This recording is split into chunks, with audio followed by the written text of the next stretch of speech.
Sila Yang Hormat Ketua Pembangkang. Ketua, terima kasih. Saya juga mengulangi ucapan terima kasih kepada Yang Hormat Menteri Keuangan yang telah membentangkan belanjawan pada hari Jumaat lalu.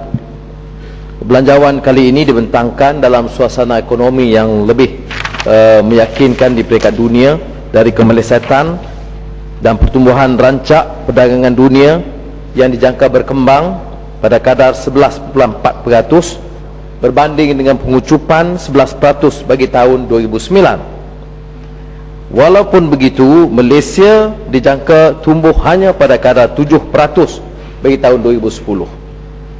Ini tidak begitu membanggakan kerana negeri Thailand, jiran kita, walaupun bergelumang dengan pelbagai kacau balau politik dan boikot sepanjang 2009-2010, dijangka tumbuh pada kadar 6% hingga 7.5%, standing malah lebih baik dari kita. Singapura dijangka berkembang pada kadar 13 sehingga 15%, 2 kali ganda lebih pantas dari kita, dengan negara China mencatat untuk menganggarkan 9.9%. Indonesia yang tidak mengalami pengucupan pada tahun 2009 mengalami pertumbuhan 6%, iaitu lebih besar dari 7% yang dijangka dicapai oleh Malaysia, kerana pertumbuhan Malaysia relatif kepada pengucupan tahun lalu lebih lemah dan lembab dari Indonesia. Saya tekankan angka-angka ini, Yang Ketua, kerana Menteri cuba mempertikai dengan memilih data atau statistik yang lunak untuk menunjukkan keadaan sebaliknya. Dalam laporan terbaru World Investment Report 2010, kemerosotan ketara dalam kemasukan FDI dan peningkatan dalam pengaliran keluar FDI menunjukkan ketidakyakinan pelabur dalam ekonomi negara. Maknanya, dibandingkan di antara negara-negara ASEAN, Malaysia lah satu-satu negara yang mengalami negative inflow. FDI merosot 81% dari 23.47 bilion ringgit pada tahun 2008 kepada 4.43 bilion tahun 2009, berbanding dengan Thailand yang mencatat 19.01% bilion dan Indonesia 19.08 bilion ringgit. Ini merupakan kemasukan FDI paling rendah sejak 20 tahun lalu, selain tahun 2001 di mana negara mencatat kemasukan FDI 1.54 bilion ringgit. Dan yang Ketua, di kalangan negara-negara ASEAN, Malaysia hanya lebih baik malah mengatasi Cambodia, Burma, Brunei, Laos dan Timor Leste. Negara-negara ASEAN lainnya, Indonesia, Filipina, Thailand, Vietnam, Singapura, semuanya mengatasi Malaysia dalam kemasukan FDI. Malah inilah tahun pertama dalam sejarah FDI Filipina mengatasi Malaysia. Malaysia tidak muncul dalam senarai 10 destinasi pelaburan terbaik untuk kemasukan pelaburan asing tahun 2008-2009. Malah dikategori sebagai pasaran paling kurang diminati pelabur menurut laporan Bank of America dan Merrill Lynch yang terbaru.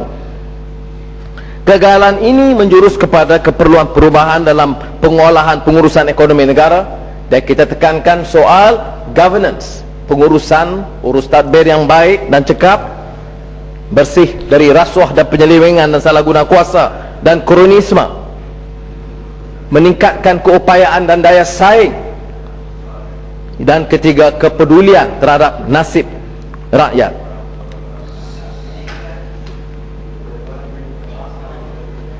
Dalam membahaskan soal permasalahan belanjawan 2011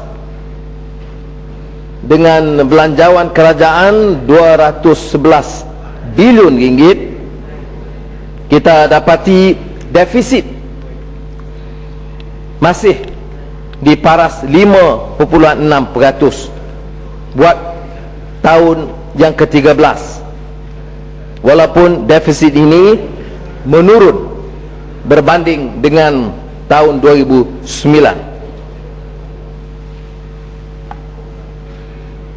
Hasil kerajaan 162 bilion, masih bergantung 36% dari hasil minyak melalui Petronas, 57.6 bilion ringgit.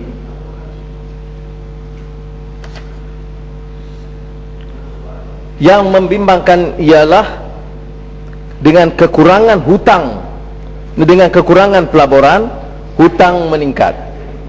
Hutang isi rumah, maknanya setiap keluarga di negara kita mencecah, hutang isi rumah mencecah 77% daripada KDNK pada tahun 2009, satu kadar yang tertinggi di sekitar rantau Asia. Ini adalah angka yang diberikan oleh pemandu, kerana selalunya menteri bila jawab, dia kata kita pilih angka yang sesuai untuk kita. Jadi sebab itu pada hari ini Tan Sri Betul, saya cuba ambil angka yang diguna pakai oleh kerajaan atau badan kerajaan, bukan oleh menteri. Ini berkaitan juga dengan masalah atau perbandingan bila kita kaitkan di antara Malaysia dan Indonesia, kerana ada satu persepsi bahawa ekonomi Indonesia itu semuanya malap dan dikaitkan dengan pekerja asing. Tetapi cuba kita lihat dalam kenyataan pertumbuhan, dan kali ini saya tekankan soal hutang. Indonesia berjaya mengurangkan hutang negara secara mendadak. Dulu 77% nisbah hutang awam kepada KDNK, ini cukup tinggi pada tahun 2001, tetapi turun kepada 29% pada tahun 2009. Kejayaan luar biasa. Cuba banding dengan kedudukan nisbah hutang di Malaysia. Di Malaysia, hutang awam kepada KDNK Malaysia bagi tahun 2009 berada pada paras 54%, dan tidak ada penekanan dalam ucapan belanjawan yang cuba menangani masalah hutang tersebut. Balanya akan ditanggung oleh rakyat dan generasi akan datang. Belanjawan 2011 memperuntukkan sejumlah 8.7% dari keseluruhan perbelanjaan mengurus sebagai charge perkhidmatan hutang. Ada suara lain yang saya dengar. Sila technician betulkan itu sewaktu yang bermatang bau berucap. Sila. Jumlah membayar faedah dan pelbagai tanggungan hutang pada kadar itu tidak jauh berbeza dari bayaran subsidi kepada rakyat, 11.2% dari keseluruhan perbelanjaan mengurus. Sebab itu dalam pembentangan belanjawan, bila pembaziran tidak ditangani, soal rasuah tidak dihiraukan, projek mega yang diberikan keutamaan, tentunya masalah kepedulian terhadap rakyat itu terabai. Perdana Menteri mengisyaratkan seolah-olah rasa tidak senang, malah perang terhadap subsidi rakyat, mengurangkan 5 sen subsidi dari setiap liter minyak yang dibeli oleh rakyat, 20 sen subsidi setiap sekilogram gula atau gandum yang menjadi perbelanjaan isi rumah. Malah belanjawan 2011 meletakkan belanja subsidi yang lebih rendah dari 2010.